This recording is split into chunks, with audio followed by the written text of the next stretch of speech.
노조위원장입니다. 최근부터 목소리를 좀 바꿔봤는데 듣기가 좀 어떠신가요? 불편하시죠? 귀엽게 봐달라는 말씀은 안 드리겠습니다.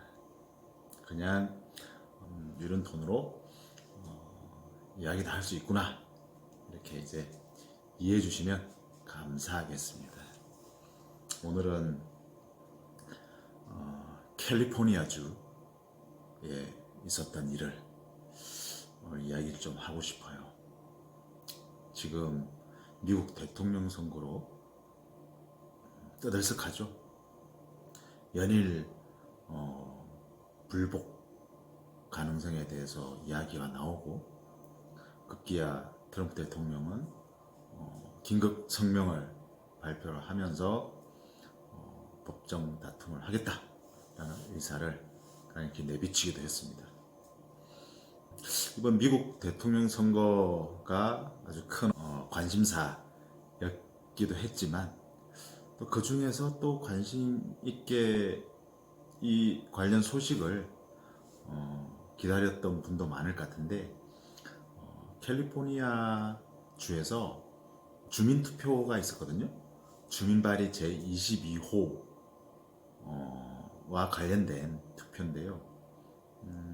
이게 어떤 내용이냐면 우버나 리프트 아시죠? 우버나 리프트 서비스 관련된 법안인데 작년에 캘리포니아 주 의회에서 AB5라는 법안을 통과시킵니다.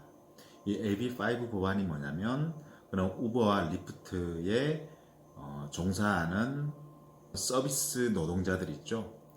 그 차량 호출 서비스를 해주는 그런 노동자들, 긱 이코노미라고도 부르는데, 그러니까 임시직들이 이렇게 짧은 근로계약을 통해서 서비스를 하는 그런 걸 말해요.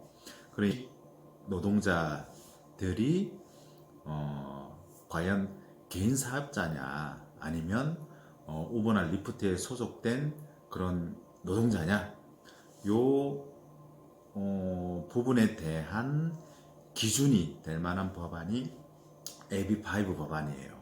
지휘감독을 받거나 또는 통상 업무를 하거나 독립적인 사업을 못하거나 이럴 경우에는 어느 하나만이라도 해당이 된다고 하면 이는 독립된 어떤 개인 사업자가 아니고 그 서비스 업체에 소속된 노동자다 라는 내용이거든요. 그게 AB5 법안인데 이 법이 적용되면 우버나 리프트 회사로서는 해당 사업을 할 수가 없는 그런 상황에 놓이게 됐어요. 그러니까 그런 노동자들의 고용보험이라든지 산재보험이라든지 그 외에 의료보험이라든지 등등 여타 혜택을 그러니까 회사에 소속된 직원이라고 하면 그걸 제공을 해야 되는데 그걸 제공하면서까지 그런 이제 차량 호출 서비스라든지 이런 배달 서비스를 할 수는 없는 거다라는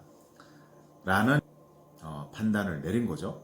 그러니까 어떻게 보면 그런 형태의 호출 서비스라든지 또는 배달 서비스가 결국은 노동자들의 고용을 유지하기 위해서 들어가는 비용, 그걸 줄여서 이익을 남기는 그런 구도였던 거예요. 이런 걸 요즘 말로 스타트업, 4차 산업혁명 이렇게 부르는지 모르겠지만 일단 그 부분에 대해서 캘리포니아주 그 정부가 제동을 건 거죠. 야, 그거는 노동자들의 어떤 권리를 보장하기 위해서 만들어 놓은 기존 법 체계가 있는데 그 법 체계에서 보장하는 걸 없애서 수익을 남긴다는 게 말이 되느냐. 그렇게 나온 게 이제 AB5 법안이었고, 관련해서 캘리포니아주 그 연방 법원에서도 그 법안이 유효성을 인정을 했어요. 그런 상황이 되니까 이제 우버나 리프트나 도어대시라든지, 도어대시 같은 경우는 우리나라 배달의 민족 같은 업체라 그러더라고요. 이런 회사들이 더 이상 사업을 할 수 없는 여건에 놓이게 되고, 그래서 이들 회사들이 어떤 방식을 찾아냈냐면 주민 발의를 통해 가지고 AB5 법안을 이렇게 형용화시킬 수 있는, 그러니까 효력을 적용 안 받게 할 수 있는 그런 주민 발의를 통한 법안을 새롭게 만들겠다라고 나온 거예요. 그래서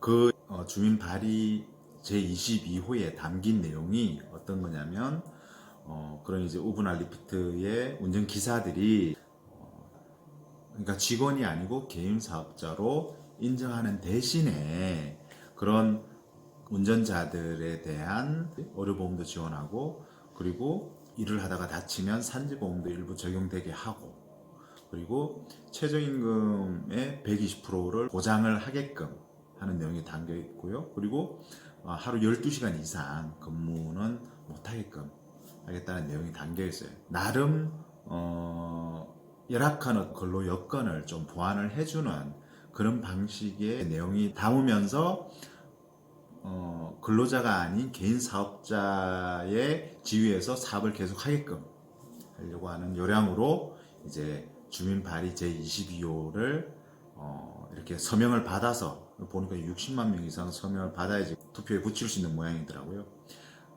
여러 사람의 서명을 받아서 주민 발의를 하게 됐고 투표에서 통과가 된 걸로 나왔습니다. 그러니까 뭐 전체 한 60%가 찬성을 했다 이렇게 나오던데요. 이렇게 이제 AB5 법안의 효력에 적용을 안 받고, 그러니까 개인 사업자로서 운전자들을 계속 일을 하게끔 하기 위해서 이런 주민 발의를 했고, 그 발의 내용을 주민들한테 알리는데 그런 이제 차량 공유 서비스 업체들이 무려 2억 달러, 그러니까 우리나라 돈으로 한 2,200억 원이 넘는 것 같아요. 그 어마어마한 돈을 투입을 했다고 하네요. 참 뭐 이게 자본의 힘이고 자본의 논리일 수도 있지만, 그런 자본력을 바탕으로 노동자들의 처우가 마땅히 보장받아야 될 처우가 보장받지 못하고, 그리고 주민 발의 형식은 결국 그런 차량 서비스를 받는 이용자 입장에서 서비스 비용이 높아지는 걸 막을 수 있는 법안인 거잖아요. 그런 법안을 이렇게 찬성을 해서 결국 그 열악한 처우에 대한 부담을 그 해당 노동자한테 넘긴다는 거, 이거는 좀 문제가 조금은 아니죠. 매우 심각한 어떤 문제인 거고, 이렇게 되면 사실 뭐 캘리포니아주뿐만 아니고 다른 지역 또는 다른 대륙, 유럽 같은 대륙도 관련된 소송이 진행 중인 걸로 알고 있고요. 뭐 우리나라에도 배달의 민족이라든지 그런 긱경제라고 불리는 사업에서 종사하는 부분이 있기 때문에 뭐 영향이 없지 않을 거라고 생각이 됩니다. 없지 않을 거라 생각. 되게 여러 분야의 근로 요건의 향상이 또 그 제품이나 서비스를 이용하는 소비자들의 비용 부담 증가로 이어지는 경우가 많은데, 그런 어떤 사안을 소비자 입장에서 판단을 모든 걸 맡겨놓게 된다고 하면, 그럼 이 노동자들의 처우나 이런 부분은 누가 책임을 지겠어요? 분명히 그에 대해서는 또 노동자들은 노조를 결성해서 어떤 하나의 목소리를 모아서 주장을 할 필요가 있고요. 그리고 정부도 뭐 소비자, 회사 안의 노사 이 관계에서 일정한 원칙을 가지고 전체 사회에 이득이 되게끔 하는 방향이 어떤 건지에 대해서 잘 잡아가고 밸런싱을 맞추는 역할이 어느 때보다 중요한 것 같습니다. 캘리포니아주 주민 발의와 관련된 결과가 상당히 좀 기대에 못 미쳐서 아쉬운 부분이 있지만 뭐 항상 지금 현재 시점이 항상 새로운 출발점이라고 생각합니다. 실망하지 마시고 힘내서 우리 뚜벅뚜벅 쌓아 나가시죠.